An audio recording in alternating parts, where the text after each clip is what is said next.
welcome to the Midweek Mashed Tattie Sportscast. This is MMA Mash, the weekly mixed martial arts roundup that features all the latest news and reviews from the UFC, One Championship, Bellator, PFL, and so much more. My name is, of course, Mick, and as always, I am joined at cage side by the man that's more question than answer. It's Mr. Paul Kerr. And the ever controversial, it's Mr. Harvey A. Smith. What's happening? For the listeners, Harvey's getting at the double gun salute. It's not the most muscular double two bicep swans that have escaped.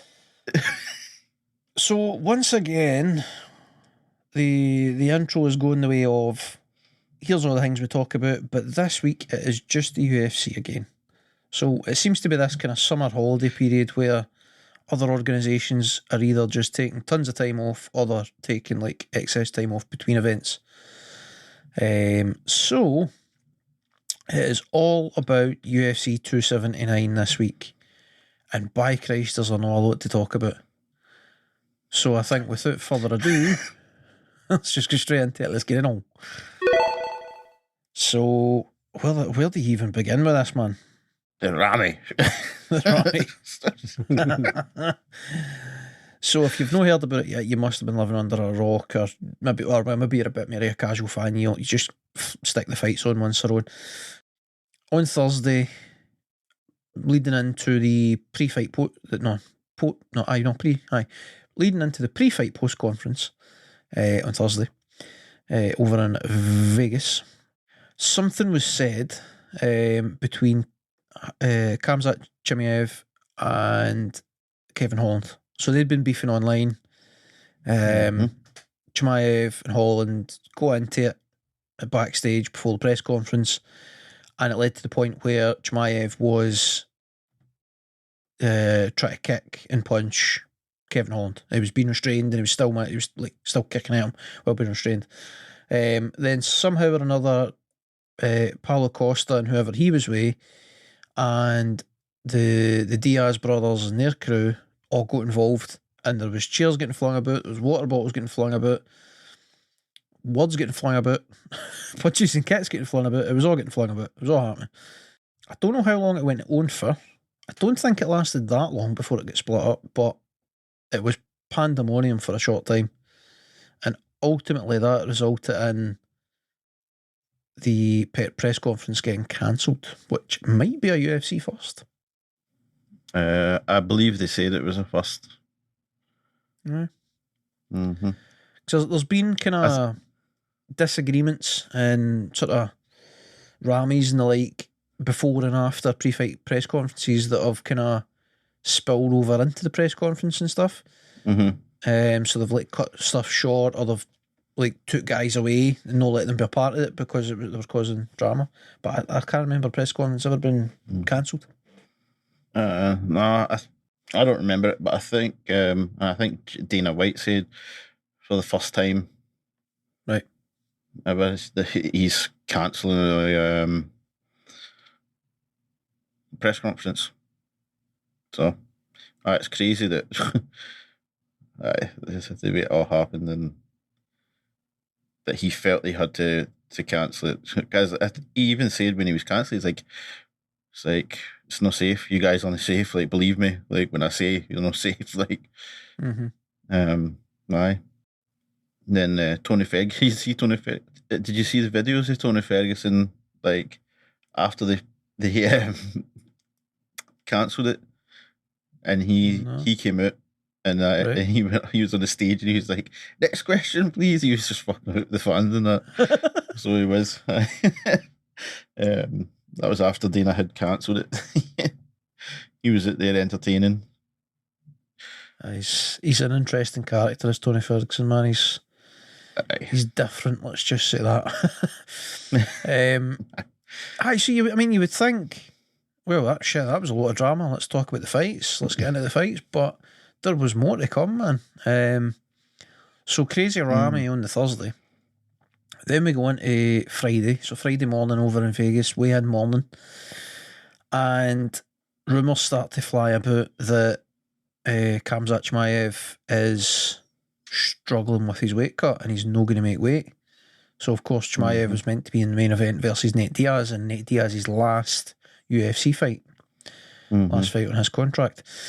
So I don't want to get bogged down in this too much, so I'll try and run through it quick, and if you guys want to add any details, please do so. So effectively, Chimaev now, and you know, I haven't seen the fights and everything else, there's a wee bit more details have come out. How true this is, I don't know, but according to Chimaev, stated in his post-fight interview, he said that the doctors stopped him from cutting any more weight. It was on the doctor's instructions that he stopped cutting weight and started taking fluids in and stuff.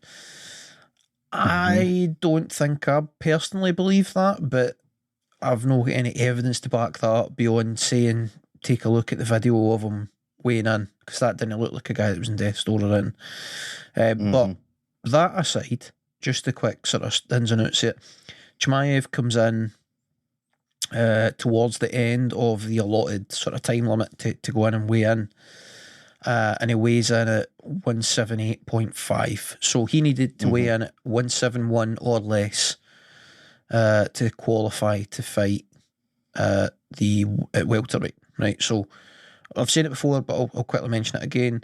In the UFC and MMA and in most jurisdictions MMA is fought, there is a £1 weight allowance outside in a non-title fight. Basically, in a title fight, you have to weigh in at whatever the weight category is. In a non-title fight, there's a £1 weight allowance. So for a £170 welterweight fight, it's actually £171 is the upper limit. So Chimaev weighed in at 178.5, so £7.5 overweight effectively. Yep. At that point, he's given 1 hour. There's like a 1 hour grace period for him to go and try and cut some more weight and then come back and get one more attempt to weigh in.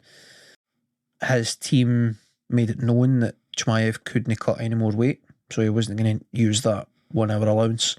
So that was his final weight, 178.5. From there, this blows everything up. So from there, it's up to Nate Diaz what happens. Basically, he could still fight Chimaev, but Chimaev would forfeit half, either a quarter or half, I think it's half of his fight plus, and some of that then goes to Diaz and some of it goes to the commission, because it's America and of course the commission takes a cut. The commission needs something. There'll be a couple of bits of paper they need to pay for, you know what I mean, to fill out some forms because the fight's changing. But anyway, you pay for my staples. So it's basically on Diaz to decide whether or not he's willing to then fight at what would be a catch weight. So they'd have to make a catch weight fight rather than a welterweight fight. So the new limit for that catch weight would be like 179 or 180 more likely. And I don't believe Diaz turned that down, but for one reason or another, the UFC moved to start shuffling fights about.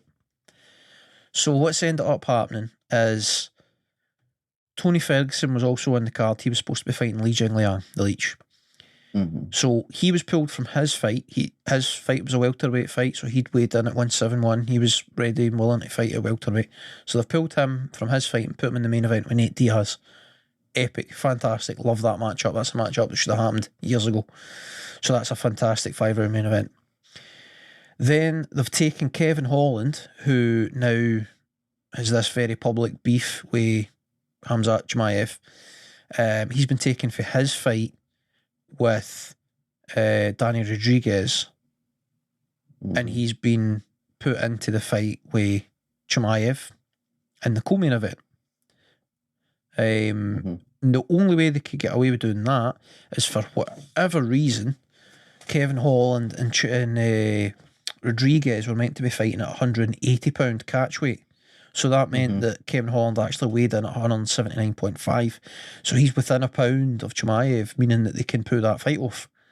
Now, the strangest thing about this whole ordeal is that then the remaining two guys, Danny Rodriguez and Li Jingliang, who weighed in like £8 apart, somehow then got put in a catch weight bout, and they got to fight one another. And that makes no sense. Other than the fact that they would be left without a fight if they didn't do that. So the fact that the commission's allowed that's kind of wild. But it turned out to be a good fight, so it kind of worked out and stuff. But a bit of a weird one there, I've got to say. So ultimately nobody loses out in terms of they don't get a fight, but everybody's now new opponents in 24 hours notice or less, or just over, depending on where you are on the fight card. So just batshit crazy, man. What a strange situation. Aye. I mean, if the doctor was telling Chimaev that he couldn't cut any weight and had to dehydrate, should he have been allowed to fight? Very good question. If it's that bad, right, that the doctor's stopping you, then should he be able to fight the next day? And then the other thing is, they've got to give him an hour to cut 7 pounds. That's dangerous as fuck. Yep. Like, they should just be like, aye, 7 pounds. Nah, mate. Like, it's not happening. Yep. That's ridiculous, man. An hour. That's so dangerous. Yeah. 7 pounds? Oh, wait, no, more than 7 pounds. No, 7.5. 7.5. 7.5. I have a major question, though, and this is something that I listened to Dana White say in the post fight press conference. Okay. When he was brought up about Chimaev's weight discrepancy with Nate Diaz, where he said the state commission wouldn't allow that fight to happen with Diaz and Chimaev being so far apart in weight. Yep. Why was it okay for Rodriguez and Li Jingliang to fight with such a discrepancy? Was it because they're not as big a deal? I don't know. He sat in a press conference, and to me, I think he lied. The only thing that's a lie. The only thing I can cling to there is that the main event's 5 rounds. So maybe the commission's saying no for 5 rounds, but for 3 rounds we'll let it slide. But I don't think that's true either. No, I think that's a lot of nonsense. I think that's bending facts for how you need them to be, basically. There is to work around your big new bankable star. There is conspiracy theorists amongst us in the world, right? Saying amongst us makes it sound like one of us is wearing a tinfoil hat, right? Which we're not. However, there's legitimate conspiracy theories out there that basically, with the amount of beef that was going on between Holland, Costa, and Chimaev, basically Chimaev, see for the wrestling fans out there, Chimaev has turned heel over the course of this fight weekend. He's went for this underdog guy who was seriously on the come up and was like, he was a fan favourite. He was going to boot fuck out everybody in his way to the title. Now he's hated. He was getting booed, something rotten. He's mega heel. And then after his fight, he's cut a promo in the crowd as well. Like, he's digging into the crowd after the fight. Like, he proper turned heel. He's the bad guy now. Anyway, that side. So there's this conspiracy theory that with Chimaev beefing with everybody, and the only guy that he's beefing with on the card is Kevin Holland, really. I mean, Nate Diaz wasn't a fan, but he wasn't really beefing with him. And then obviously everything that happens before the press conference, the conspiracy theory is that the UFC have went to them and they're like, right, we've fucked up here. They've went to Chimaev and said, we should have had you fighting Kevin Holland. That's the fight we need to happen, and we should have made Nate Diaz and Tony Ferguson probably. That's a made interesting fight for the fans. And then Chimaev is then deliberately weighed in heavy enough that it's reasonable to pull him for the fight with Diaz, but close enough in weight to where Kevin Holland was fighting at the catch weight that fight was easy to make. But obviously the string that's very easy to pull is the one that Paul's already been talking about, and that's how the fuck did they manage to make Rodriguez and Lee? Well, this is the thing. They could have. It's actually plausible because they could have just went to them and said, "Listen, as you said, blah blah blah blah blah, and we're going to make it look like you can't fight him." Yep. And then somehow they forgot that Dana's forgotten and said, it was the commission, and then it's like, oh, but wait, these guys fought like 8 pounds apart or 9 pounds apart. You know what I mean? So I mean. Makes sense. Could it happen? 100%. But I think they would have been better off using that that happened on Thursday to build for a fight in the future between the two of them. Yep. That would have made it much more Only interesting. two things I want to add to your statement before we actually start talking about the fights is that Mhm. in terms of planning ahead, if one guy wins and one guy loses, it can be then tricky to make that work. And the other thing, and kind of a half a point off the back of that, is if somebody gets injured and you need to push the fight back 6 months, then folk forget about the beef, and then you need to put marketing into reigniting it and everything else. The other thing I want to add is that shit, I forgot what my other point was. Oh, crap. Oh man. But I just want to know like how everybody just got involved. I remembered. Right, I go ahead. Right. So the other point I wanted to make, the final point, is that for the listeners that are thinking, well, like that's a nonsense conspiracy. If the UFC decided that they'd booked it wrong and they wanted to change who was fighting who, they could just have done it. Thing is, they couldn't, because the commission wouldn't allow that. There's this weird sort of thing that happens with the commissions in America where once a fight's locked in and you're like inside fight week, you're less than 7 days away, they're not going to let you just change your mind on who's fighting who. But what they will allow is for last minute changes based on weight misses and injuries and illnesses. So basically things that are out with the promotion's control, and then the promotions try to save their fight card. The commission will then work with them to help them get that sort of sorted out, and they'll let them bring in replacements and move stuff about. So that actually adds a sense of legitimacy to the conspiracy, because the UFC, Dana White, whoever, like if they're thinking we've made an arse of this, like we need to change these fights about, they can't just phone up Bill or whoever there's a contact at the commission and say, right mate, here's the thing, we've made an arse of this, right, and there's some serious heat going on between Kevin Holland and Chimaev, we need to move some of the fights about. Our Bill at the commission's just going to be like, nah mate, contracts are signed, can't do it. So unless you grease my palm. Well, so aye, what a wild situation. Right, I think what we should do now is I will run through the undercard very quickly. If you want to comment on anything or talk about any fights in particular beyond the Chris Barnett fight, because I'm definitely talking about that, then please stop me and we'll talk about it, and then we'll just race through that and get to the main card. I think that's the way forward, because there's plenty to talk about over on the main card off the back of what we just spoke about. So undercard goes as follows: Johan Leonese defeating Darian Weeks, split decision. Then we had Elise Reed defeating Melissa Martinez, unanimous decision. Then we had Alatangiheli, probably said that right, defeating Chad Anahiligar, definitely said that right, unanimous decision. Quite a lot of decisions early in the card. Norma Dumont defeating Daniel Wolf by unanimous decision. You guessed that, yep. That was a really good fight though, to be fair. Then Chris Barnett, this one, what a guy. Chris Barnett defeating Jake Collier, second round TKO. This was just outstanding in every way possible. So swinging back to the weigh-ins and everything else very quickly, Chris Barnett becoming only the second ever heavyweight in the UFC's history to miss weight. The guy's under 6 foot. I can't remember how tall he is, like 5'10" maybe? 5'9"? He's no big. He's no tall.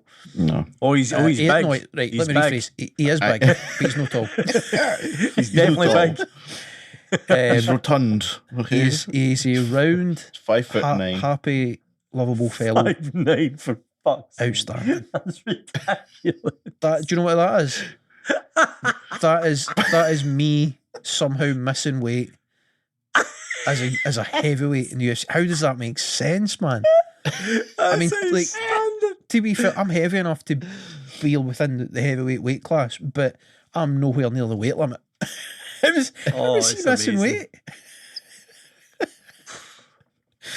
Just outstanding performance. So on to the fight. The fight started and he just went for it, man. As does the Collier, to be fair. It was just two behemoths, wasn't it? Actually, quick nod, right, before I let you talk. Jake Collier, a guy who's previously fought in the UFC at middleweight, at some point in time he decided that was too much weight to be cutting, so he went to light heavyweight, and then he thought, why am I even cutting weight? And he just fired the beef weight. Went to heavyweight. It's like the Eric Cartman weight gain 2000 diet, isn't it? Beefcake. So these two were perfectly matched, man. Oh man, it's ridiculous. It wasn't a bad fight, to be honest. No, it wasn't. I loved it. They were going for it. Boom, boom, boom, knocking lumps at each other. Rock'em sock'em robots. See, to be honest, watching the first round, I was like, "Fuck, they're going to be bust in the second round. It will be shite." But to be fair, they kept going, so I'll give them that. It was just funny. Are any of them ever going to challenge the top of the division ever in their lives? Probably not. Probably not. But it was fun. It was fun, aye. I mean, every time one punched, you just seen the ripples. Probably be a lot of fun to watch slow motion highlights on. Probably a lava lamp. Oh man. Fair play to them. Fair play to them. They put on a good show, so they did. I think you were saying, Paul, before we went on it, that Chris Barnett, because he missed weight, he's not eligible for a bonus. But Dana White said he's going to look after him. Dana White confirmed, but he did say to the female journalist who asked the question that I'll certainly look after him, was what he said. That was his words. I mean, that's great and all, but it's a bit iffy making that public. It's well known that the UFC and Dana White in particular hands out discretionary bonuses. That's the official line. That's what they're called, discretionary bonuses. After and in between fights, right? So, like somebody puts in a great fight but don't get a performance of the night bonus, Dana White might come along with a check and just say, like, "Good effort. It was a great fight. Thanks for the shift." Basically, there's some dosh. But the performance bonuses, the performance bonuses are put out with the fighters paid, and they go through the commission, they're taxable and all the rest of it. The discretionary bonuses, I do not know if they're taxable. I don't know how the law works and how that works. So for him to say at the press conference that this guy, who is based on the rules of MMA and of the commission that they're fighting under, he's no in a position where he's allowed to get a bonus. He's like, it's all right, I'll just get one on the table, don't worry about it. I just think that's class. Here's a wee briefcase. I'm cashing it, son. Okay, now. There's a brown envelope. Oh dear. So Chris Barnett, what an absolute hero he is. He's like a Care Bear, man. He's just a big, lovable, happy-go-lucky guy who loves beer and food, it would seem. Pictures of him tanning the beer post-fight in the crowd, two pints at a time. Gotta love that kind of guy. He's making a living as a fighter and he's behaving like that. That's the dream. If you skip that... No, go ahead. Fucking hell. If you skip that fight by some miracle, definitely go back and watch it, man. Outstanding fight. And if you skipped his post-fight interview, I would urge you to go back and listen to that and watch the videos of him leaving the octagon and drinking beer and celebrating with the fans and that on his way to the back. It's just utter class. Tremendous, man. Harvey, did you have something to add before we move on? I was just saying it's like Derek Lewis-esque, like absolutely. Yeah. just full personality overload, man. Aye. Outstanding. So, next out, we had Dennis Tiululin. Jesus Christ. Dennis Tiululin. I think it's Tiululin. Tiululin. Is that all right? Mm-hmm. Let's go with that. It's easier to say. I think that's how it is. I think I remember it. Right, okay. Being that. Dennis Tiululin defeating Jamie Pickett. Second round TKO. I really enjoyed that fight. I've got to say that was good. That's not bad. It was quite. We need to finish it off. Aye, it was an interesting kind of stylistic matchup. Next up, we had Jilton Almeida defeating Anton Turkalj. Turkali? I don't know. Submission. Really could choke round one. That was easy work for Almeida, really, that one. Straight through him. Just massive grappling advantage to Almeida. Right. Yep, that's about as much as needs said of that. And then rounding out the undercard was Julian Erosa defeating Hakeem Dawodu via decision. That was an interesting fight because going into it, Dawodu was pipped as like the really superior striker, the technical striker. He's got like a really strong background in Thai boxing. He's a fantastic striker, really technical. Julian Erosa, a guy who's had mixed results and always kind of seems to rise to the occasion, but known for being technical. He's more of a scrappy guy, doing whatever he needs to do to win, sort of thing. But Erosa just pretty much dominated in that fight. Like Dawodu had a few moments, especially the first couple of minutes of the second round. Dawodu was looking really good with the striking, but outside of that, Erosa was out striking him and out grappling him. Striking. Very average. I thought that Dawodu guy, I didn't understand what the height was. I thought Erosa looked far more comfortable. Like it was a very easy win in the end. Like you could see going into the last round it wasn't going to change. Like there was nothing coming back as far as a threat. Yeah. I think Dawodu just couldn't get a hold of the sort of timing and the range. I get the feeling like they really didn't expect that performance with Erosa.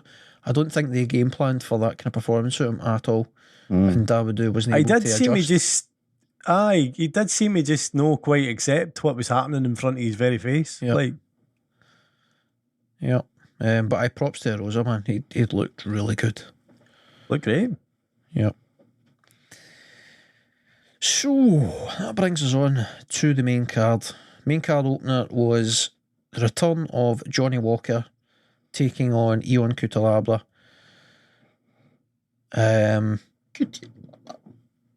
Not that much to say about this one. I suppose it was an interesting matchup, but it turned out to be pretty straightforward for Johnny Walker in the end. It was pretty easy going, really, again, wasn't it? Again, clear winner.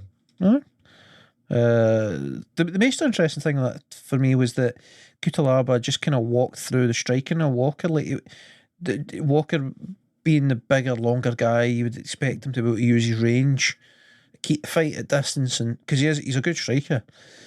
But Cutelaba just walked inside his range and was the aggressor initially. Fight hits the deck. Johnny Walker just out grappled him, took his back. Took a couple of attempts to get the real naked choke, but eventually he did lock it in, and pretty easy night for him. Next out, I think at one point, I think at one point when he was trying to get it in, he abandoned it and then just started punching Cutelaba, and then that just opened him up. Like he was trying to defend, he put his hands up, and then that's when he just like, aha, got you. And just it's like you've moved your hands now, like, and aye, that was very well done. And then, Yep. Next out, we had Irene Aldana defeating Macy Chiasson. Third round TKO. This was a cracker, I've got to say. I really favourite fight of the night, by the way, for me. I loved this. Absolutely loved it. Very good. It's a good fight. Yep. I thought Chiasson to come back after that first round where it looked like she genuinely tapped and to dominate in the second round.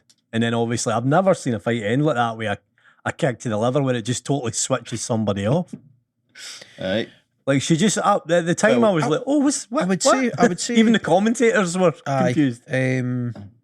Worth kind of explaining that further, that many a fight has been stopped with a liver kick, but it was the kind of position that Aldana was in, underneath. And the fact that it was like an up, it was like an axe kick while lying on your back. So it was an up kick, but then it was the heel that hit, like the leg kind of went up and came down almost like an axe kick. Perfectly. It's usually that kind of kicks just to create space, isn't it? Really, it's not really as make space, an attacking weapon usually. Aye. It's kind of like, it's like if you're out like in the jungle or something, if anybody ever finds themselves in an Indiana Jones movie, and you've got a like a torch, like you light something on fire and you wave it at the fucking the lions or the whatever's about to keep them at bay. That's what an up kick's for. Back. It creates a bit of danger to give you space so that you can stand up. It's very rarely used as like actual proper offense. Normally, if it does land and do damage, it's more of a kind of happy accident. So to see the fight end in that way was just craziness, man. Wild, aye. First, total first. It's one of the things where if you wonder, like, is a lot of fighters going to see that and be like, I need to try that. Like, we're going to see that becoming a thing where the up kicks are like a proper weapon, and folk are going for like the kind of teeps off their back, and they're going for like axe kicks into the liver and stuff. Right, so now we're getting into the meat and tatties of this. Final 3 fights on the card were the fights that were shuffled about. So first up of the 3 was Daniel Rodriguez and Li Jingliang. Ultimately, it was a split decision win for Rodriguez, but a very sort of notable performance for Li Jingliang. Like, nod to him, because he's had the hardest fucking hand played to him off the back. All the fights getting moved about. He's had to go in against a guy that was clearly bigger, and had weighed in considerably heavier. You know what I mean? Can you tell him not happy with us? I was just going to say, Paul clearly thinks that Jing Liang won this fight. I do. Or should have won the fight, sorry. I was surprised when the decision was read out. I've got to say, I thought Lee had done enough, but it was a close fight. It's tight, aye, but he led the dance. You can't give a guy a decision win just because he pokes out his jab and shuffles after somebody. Like, he walked about like a dog, man. Like, moan this way, moan that way, moan this way, moan that way. Just because he's going for 15 minutes does not equate to a win for me, lads. I thought it was utter bullshit. Man. I see what you're saying. I get it. You've got a fair argument there. It's just that the way the rules of MMA are, you know, the way the rules that the judges follow is it comes down primarily to sort of significant strikes. You know what I mean? It's who's landing the more strikes and who's doing more damage. So even when one guy's there was any damage in Jing Liang though, well, I know that, like, even then it's very close, but like that's how you get to a point where a guy's winning and seemingly all he's done is move backwards and throw out a jab. But if that jab's consistently landing, then that can add up based on how they score. So, but nonetheless, I think Lee has been very hard done by. A really, really close decision that you could easily argue should have been his, and fighting a guy that you could very easily argue he shouldn't have been fighting. I mean, it's a double fuck for me. Like, he's put against somebody clearly bigger when his boss is claiming that that wouldn't happen. The commission wouldn't allow that, but yet it's fine for him because he's no one of these superstar fighters. Like, that's all right, it's only Li Jingliang. He then goes out, and I mean, I'll continue to say it. He goes out and wins. He does enough to win a fight, and he should win the fight. But because this guy jabs a lot, he wins. It stinks to me a bit, lads. It's very. I hope Dana White's offering him a fucking awesome big discretionary check for what is clearly an absolute shafting on live pay-per-view. It's been strongly rumoured that all the guys, possibly with the exception of Chimaev, because of the weight miss and stuff, but all the guys involved in these fights getting moved about, they're all getting serious pay bumps. They're getting extra dosh for taking these last minute fights. That was the chat anyway. Coming from supposedly people in the know. Shall we move on? Co-main event. Mm-hmm. Hamzat Chimaev, Kevin Holland, the grudge match. Well, just over 2 minutes it Holland- lasted. If you're Holland, you should be embarrassed. Yes. Sweet Jesus, man, aye. Talking all that, I don't know exactly what was said between them all, but like, giving it the big man that, to go in and get wrestle fucked to death. Like, well, not even just, but just to get utterly dominated from like 3 seconds into the fight till what? How long did it last? 2 minutes. 2 minutes? 3 minutes? 2 minutes and 13. 2 minutes. So, There's not too much to be said here. Holland goes for a fist, like a fist bump, touch of fist, touch of hands, whatever you want to call it. And Chimaev shot in at lightning speed for. I thought that was a bit naughty as well, by the way. Heel turn, telling you. It's up. Aye, I thought that was incredibly naughty. He goes to put the hand up as if he's going to fist bump and then drops like a fucking predator. Aye, but you see that aye. Like, I don't know. I've never been a fan of that anyway. You touch gloves when the referee's there. Once that fucking bell goes, I'm not touching gloves with anybody. I've already touched gloves with you before if I wanted to. I get what you're saying, right? But it's only, generally speaking anyway, it's only main events that the referee brings the fighters to the middle.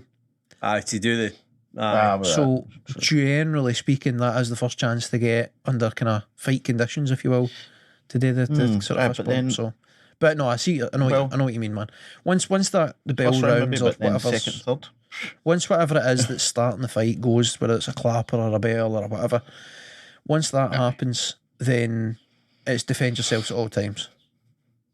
Mm-hmm. If you want to touch gloves, cool, but be prepared to get punched or kicked or taken down off the back of doing that. You need to be ready because the fight has started at that point. So, Holland got ragdolled.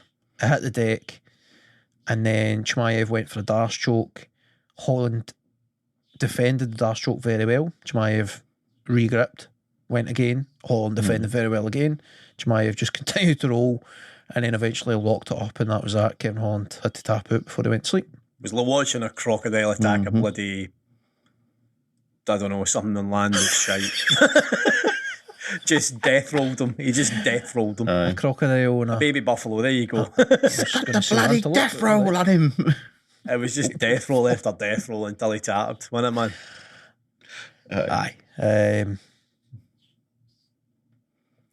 There's not much more to be said about it, man. It's just it's a bit embarrassing. One of the times, Holland, I suppose. One of the times where he nearly got back to his feet, Holland, and Chimaev just dumped him on his upper back, man, and it looked like it sucked, man. All that weight getting thumped onto your upper back, it would just take the wind out of you, man.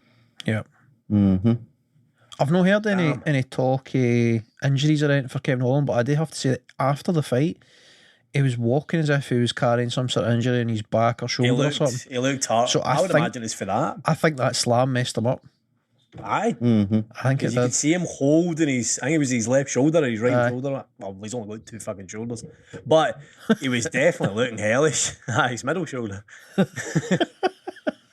The middle one. It was a rough night for him.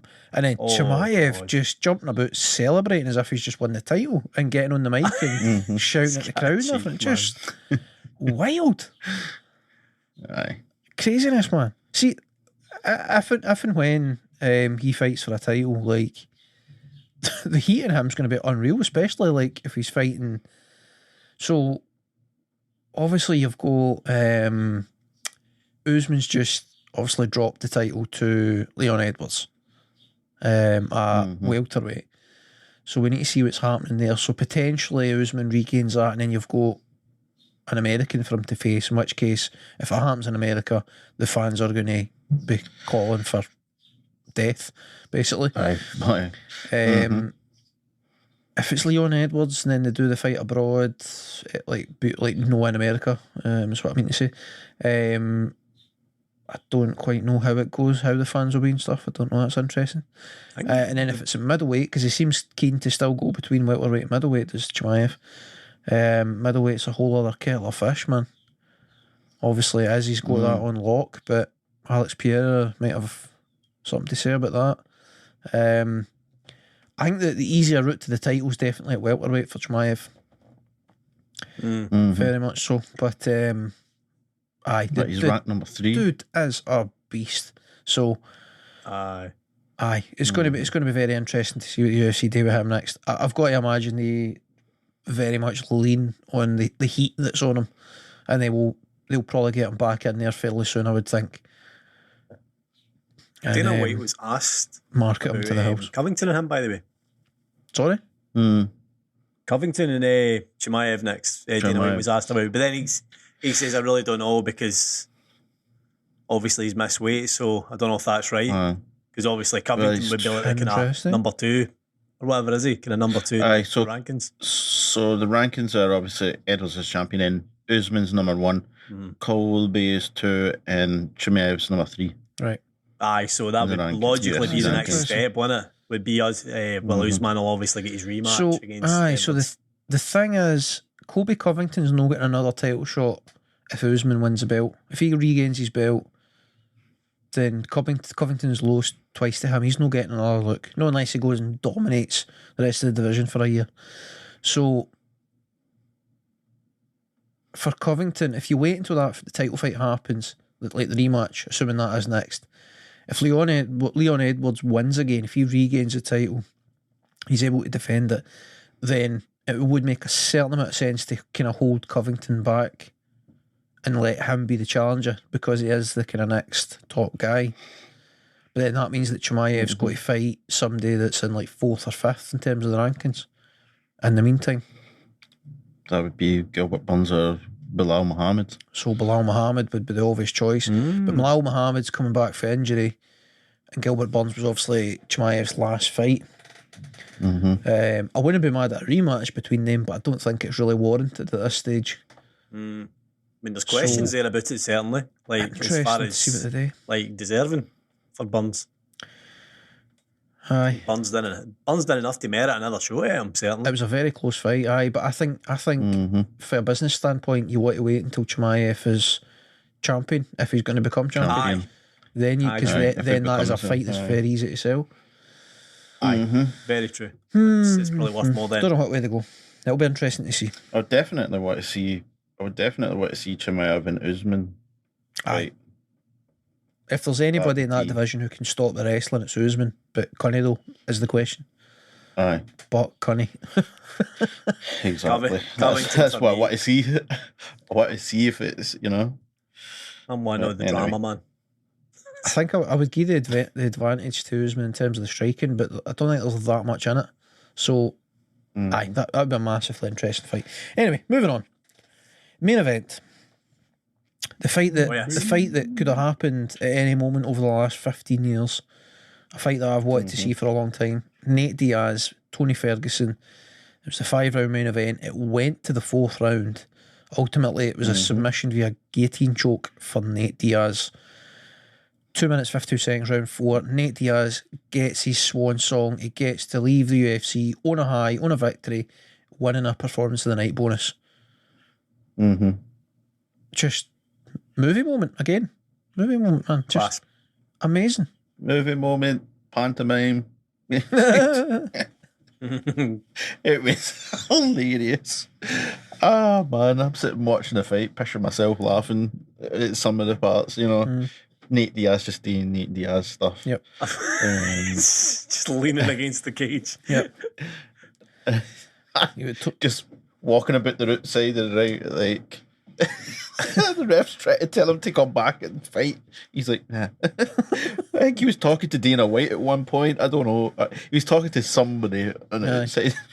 It's just some of the theatrics were ridiculous, man. Yeah, brilliant. That was the main event. I mean, even Tony Ferguson was kind of getting in it. He laid in the middle of the ring, kind of like, There's a couple of times as well with the striking exchanges where Tony Ferguson would just fuck off and put his back to him, like just run away. I needed to get space because he was hurt. And the ref's going, no, get face to fight, Tony. I'm out of here. Hell with this. There was also a couple of points where Tony Ferguson was basically rearing towards Diaz, like he was turning his hips, so it was almost like his ass was facing him. He was kind of shuffling towards him, like I don't know what he's trying to do there, man. It was an unusual fight, wasn't it? Aye. It's mad to me that the thing that ultimately did Ferguson in was the thing that his corner was calling for. So like three times between rounds, his cornermen are saying to him, if the chance presents itself, go for the takedown, take him down, put him on his back. For the takedown. Aye, that was a massive fuck up to me. With that. Aye. As soon as he did that, Diaz was like, "Thank you." Bang done. Aye. When I was watching, and in between when they're saying, if take him down, we need the points. I was like, no, I don't think you want to be taking down Nate Diaz because he is very good on you know what I mean, jiu-jitsu, and I was like, nah, I don't think you want to do that, like, but. Aye, like you could see if you look for one of the camera angles, as soon as Tony Ferguson puts his heat down, Nate Diaz literally just puts him in a heel look and then and thank brings you him very down. much. So it's like Tony Ferguson doesn't even take him down. Nate Diaz literally puts him in a heel look and lifts his own legs up and he takes down. That's what he did effectively. Aye. He defended the takedown and pull guard. Essentially, is what happened, but it happened so fast that it was. Aye, just crazy, man. But I'm so happy for Nate Diaz. It would have been a shame if he got the Chimaev treatment. If he got what Kevin Holland got for Chimaev, that would have been a damn shame. Yep. So to see him, that's what would have happened to Nate Diaz. By the way, he would have just been ragdolled for 2 minutes until he tapped. I don't know. For a minute. I think Diaz would have survived better on the ground than Kevin Holland, but I don't think he would have had any chance of surviving in terms of the wrestling. So like Kevin Holland was able to kind of get back to his feet and stuff like that, whereas I think Diaz, as soon as he was taken down, he'd have been taken down, but I would have gave him more a chance of surviving on the ground. So it would have been really interesting to see, but it would have been a mugging. Most likely, it would have been. I'm kind of glad we didn't. It would have been Diaz getting flung about like an empty tracksuit, probably. Aye. And then just having to be scrappy and survive it.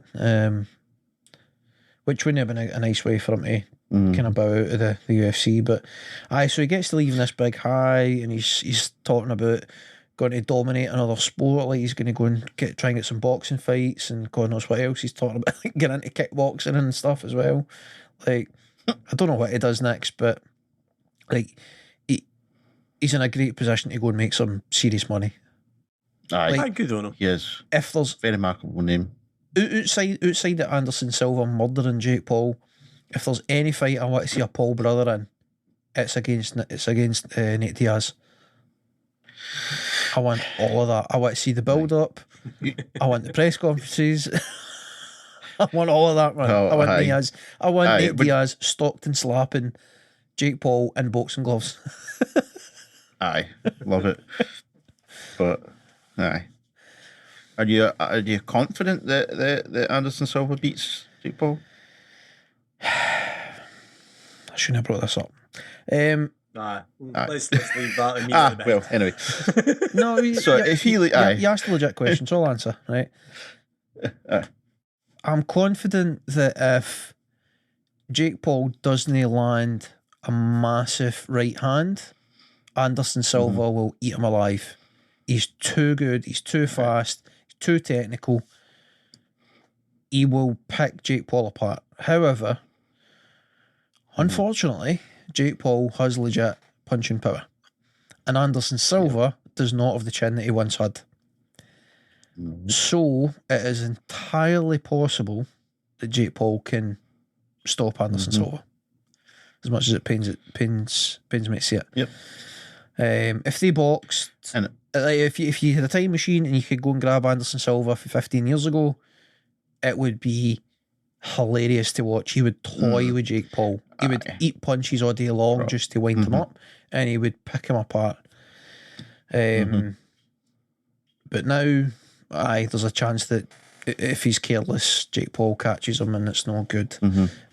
But skill for skill, Anderson Silva is just so much better than him. in every way. Aye, so of course, skill for skill. Aye.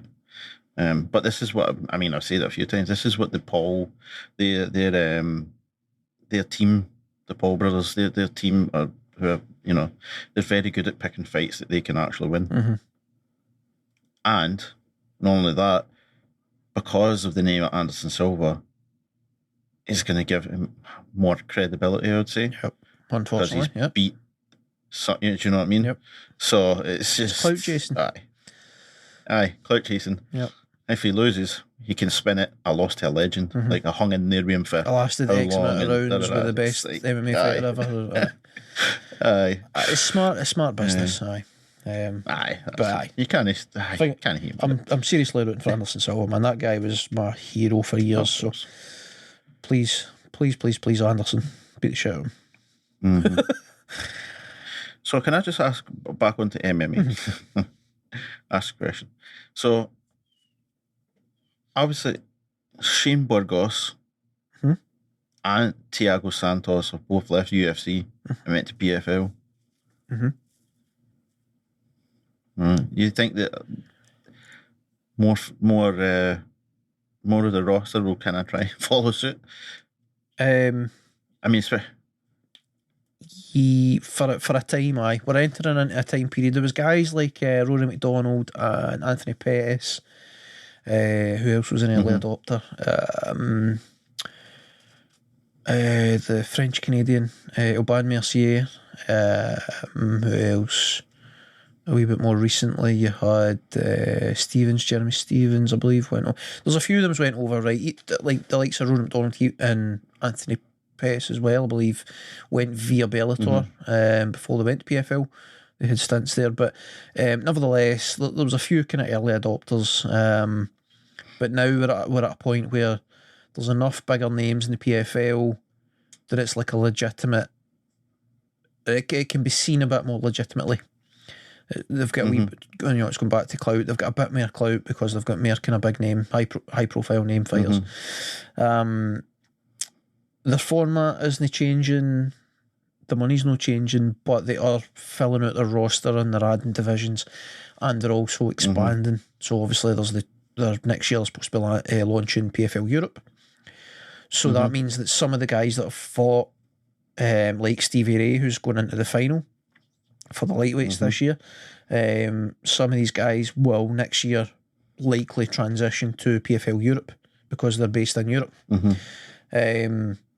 So that kind of opens the door and it creates a need for the American side of it to fill out the roster again a bit more. They need more big names, so it's probably a good time for certain guys to jump over. And then whether or not that keeps happening depends on how well the guys that jump over do and how well the PFL does as well, I suppose. There's another thing the PFL's doing, which makes it an interesting time, is that they're supposed to be launching like super fights or whatever, like a sort of a super fight division. I can't remember the official name for it, but basically more kind of off-season stuff and more cards room about the season, sort of in-season fights. So guys that are for one reason or another, they're not competing in the regular season, or maybe they didn't get through to the playoffs. There's other avenues for them to fight and make additional money. Yeah. So I think we will see more names go over as time goes on. Bellator as well, like they're not growing that much, but they're not shrinking. So I think we'll continue to see guys kind of slowly drip feed in there.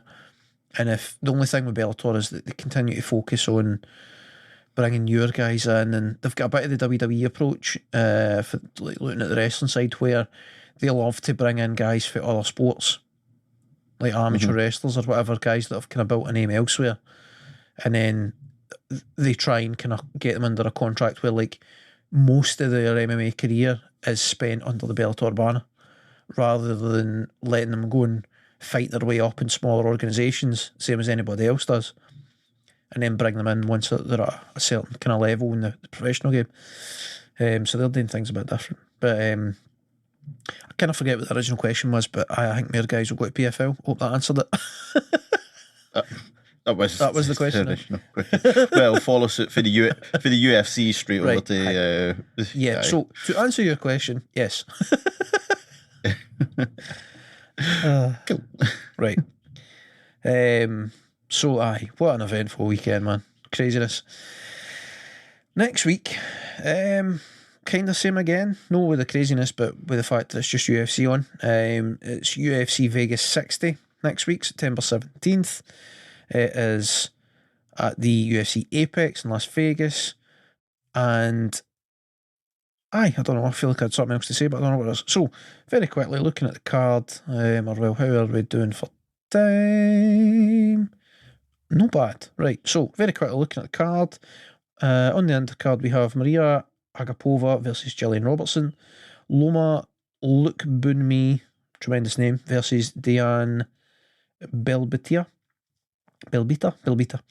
Aspen Ladd versus Sarah McMahon, interesting fight. Joe Pfeiffer versus Alan Amedovsky. Anthony Hernandez versus Marc-Andre Barreul. Moving on to the main card, we've got Tanner Boser versus Rodrigo Nascimento. Marina Moros versus Saraya Eubanks. Andre Fili versus Lando Venata. Very interesting fight. Chidi Njokuani versus Gregory Rodriguez. Epic fight. And main event, Corey Sandhagen versus Song Yadong. Also a really good fight. No bad card. Bit of a downturn for big name craziness that we've had this week, but pretty solid card, top to bottom. Who did you say Filio was?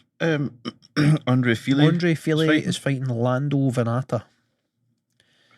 Lando Venata. Because on one of the things, I thought it was Bill Allegio. Okay. Colour me intrigued. Well, you could. I could have the wrong information. Either Venata or Allegio may have been pulled from the fight. So you're like either Venata's the replacement or vice versa. Or Allegio, yeah. I'm not seeing any stories on it. Nothing's jumping out. So I don't know what the story is, but on the latest sort of things that I've got, it's Venata that's fine. So TBC, to be confirmed. But it's an interesting fight if that is the fight. Venata's a guy that he's got tons of talent, tons of potential, and he's never quite lived up to it. He's had very mixed results over the years, but he's got a really interesting striking style. Good grappler as well. Andre Fili's just a dynamo, man. He's a technical striker, but he likes to fling in some crazy techniques and super explosive. Really sort of solid, well-rounded guy. So it's a very interesting fight. I wouldn't bet against Fili in it, but interesting fight nonetheless. Aye. Any final thoughts? No. None at all, friend. None final thoughts. Very good. Well, have you ever seen Karate Combat? Yes. Okay. Just fighting for more. There we go. There we go. I just came across it the other day. Right. They've got a very interesting setup. There's something really old school about it. Paul, I'm guessing you've probably no come across it. Me. Basically, they have I forget the term that they like to use, but they've got like a pit style fighting arena. I've seen the Facebook adverts for the certainly. Right, so it's like a kind of lowered central area, and then the sides of it like go up at an angle. And then it's like these kind of interesting, I'll call them karate rules, where there's kind of like grappling allowed to a degree, but it's very limited, so it's mostly striking. So chasing the kind of blood sport style kind of. Aye, there's elements of that. Aye. But you get some really high level strikers going through there. Wonderboy Thompson, Stephen Thompson, he fought there towards the end of his kickboxing career. He fought there before he went to the UFC. because he comes from like that kind of point style karate background, and I'm pretty sure what's his name? No, name's gone. Black guy fought for Glory, and he fought for Bellator most recently. Had a few fights in Bellator. Amazing kickboxer.